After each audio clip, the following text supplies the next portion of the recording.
Assalamualaikum warahmatullahi wabarakatuh.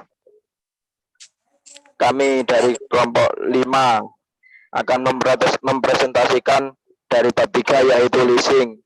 Pertama kenalkan dulu, nama saya Lapitas Ari. Saya Dia Damayanti. Saya Nadila Eka Maulidia. Saya Arumardiana. Saya Tisa Nurani Dewi. Saya Amanda Nuzula.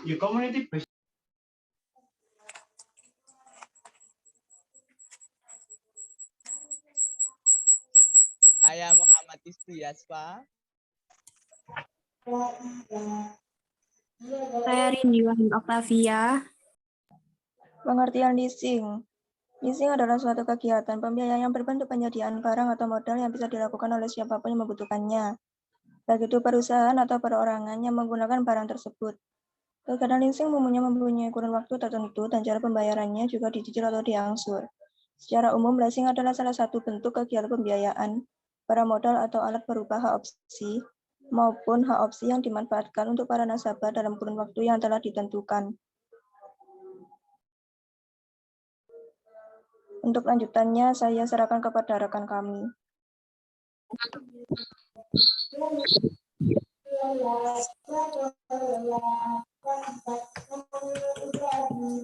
Operasi leasing adalah kegiatan pembiayaan dalam bentuk penyediaan barang modal secara sewa guna usaha tanpa hak opsi untuk digunakan oleh lisi selama jangka waktu tertentu berdasarkan pembayaran berkala. Kegiatan sewa guna usaha bisa digolongkan ketika mempunyai dua kriteria, yaitu pertama, jumlah pembayaran sewa guna usaha selama masa sewa guna usaha pertama tidak dapat menutupi harga perolehan barang modal yang disewa guna usahakan, ditambah keuntungan yang diperhitungkan oleh leaser. Yang kedua, perjanjian sewa guna usaha tidak memuat ketentuan opsi bagi lisi. B.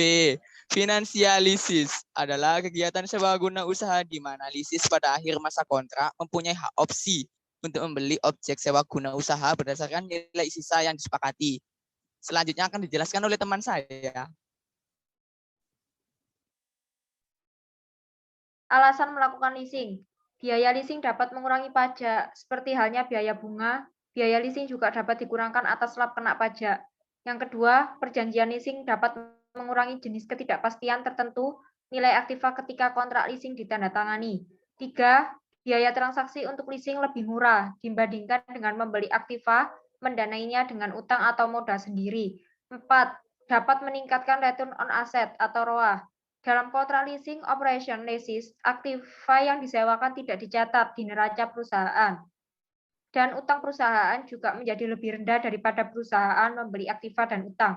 Selanjutnya akan dibacakan oleh rekan saya.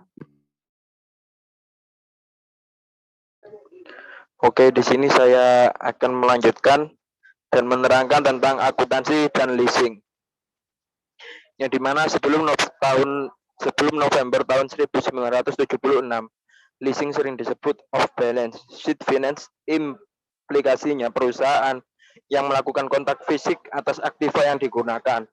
Pada November 1976, Financial Accounting Standards Board mengeluarkan pernyataan nomor 13 tentang akuntansi untuk leasing yang menyatakan bahwa financial assets tersebut harus dikapitalisasi. Mungkin itu saja dari saya, setelahnya bisa dilanjutkan oleh teman saya. Untuk melakukan analisis keputusan leasing, perlu diidentifikasi arus kas yang relevan. Alternatif lain yang dapat dilakukan perusahaan Alfa adalah membeli mesin yang didanai pajak perusahaan adalah 34%.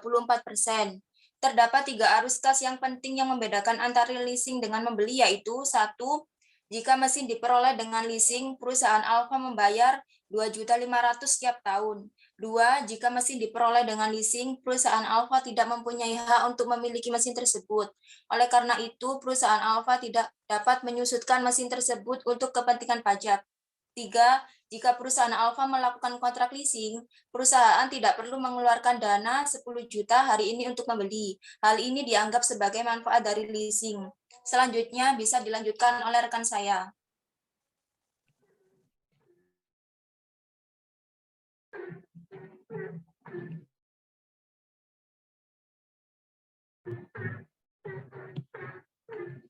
Evaluasi leasing atau membeli.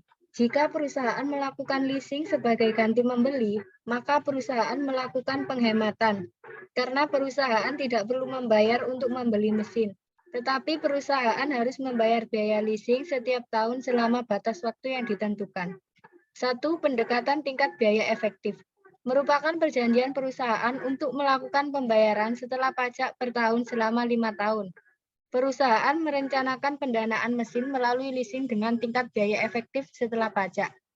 Hal tersebut merupakan kesepakatan yang baik atau tidak, tergantung pada perusahaan berapa suku bunga yang bersedia dibayar jika perusahaan meminjam dana.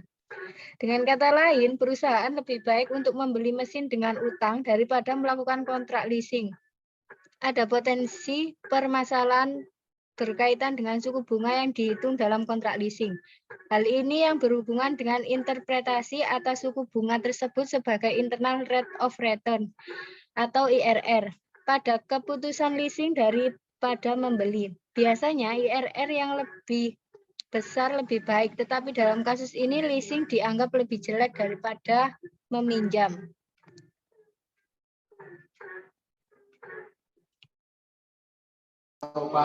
Selanjutnya yang kedua, pendekatan nilai sekarang arus kas. Dalam pendekatan nilai sekarang arus kas terdapat dua alternatif, yaitu alternatif leasing dan alternatif utang. Dalam dua alternatif ini menyatakan bahwa alternatif penggunaan leasing lebih baik dari penggunaan jangka panjang lainnya. Dasar pengambilan keputusan pemilihan alternatif sumber pendanaan antara leasing dengan hutang jangka panjang adalah dengan melihat arus kas keluar yang merupakan nilai sekarang arus kas keluar dalam bentuk keputusan. Pemilihan yang dipilih adalah alternatif pendanaan yang memiliki present value cash outflow terkecil yang berarti merupakan alternatif pembelanjaan yang lebih efisien. Sekian presentasi dari kelompok kami. Apabila ada salah kata dan perkataan, mohon maaf. Wassalamualaikum warahmatullahi wabarakatuh. Waalaikumsalam warahmatullahi wabarakatuh.